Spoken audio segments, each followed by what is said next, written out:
ฟังได้หลายจุดพอสมควรละเมื่อยออกมาสูดอากาศเย็นๆบรรยากาศฟ้าก็บ่เป็นใจฝนสิตก ฝนลงฝอยๆแล้ว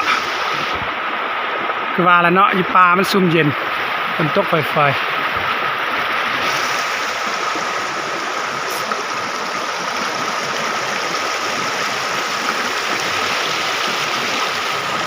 หาอาจารย์กิตติพงศ์บ่เห็นหาพานพงศ์บ่เห็นจักเพิ่นไปใส่หูวางแต่ถุงสลีปะไว้จักไปทางใดบ่ฮู้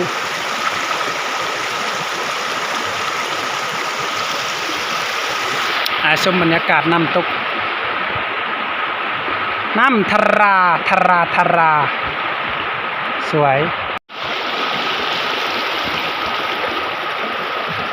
พวกไข่กำลังจะปงใบ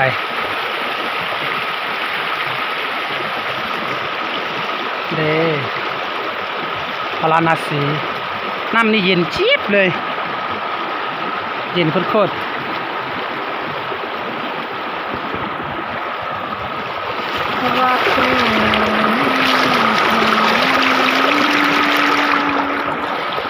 แล้วสิ่งที่ไม่อยากให้เกิดก็เกิดขึ้น ฝนตกมันจะมีเต้าแบบพอเดี๋ยวมือแห้งมา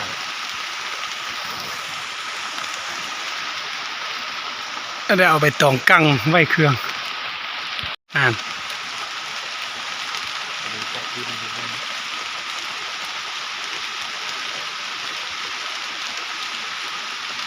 นางเซเวถุงสลีถุงยางนั่นใส่หมักปีแม่ตองสลีออกก็นะอาหาร จะได้กินหมักปีมก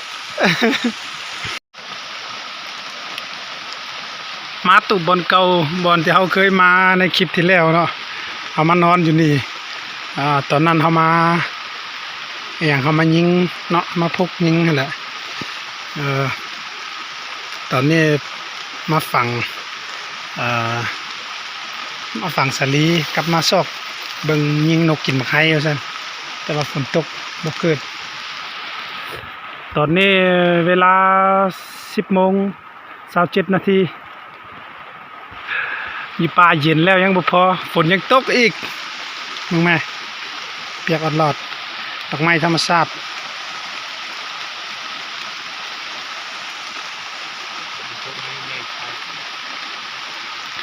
ฝนเป็นอย่างคือบ่ถึงเฮาที่จริงแล้วมันต้นไม้หลายเนาะมึงถึงแต่น้อยเดียวเบิ่งแต่ตองน้อยเดียวมันบังถ้าฝนตกโดนไปกว่านี้เนี่ยเฮาเปียกแน่นอนเนาะ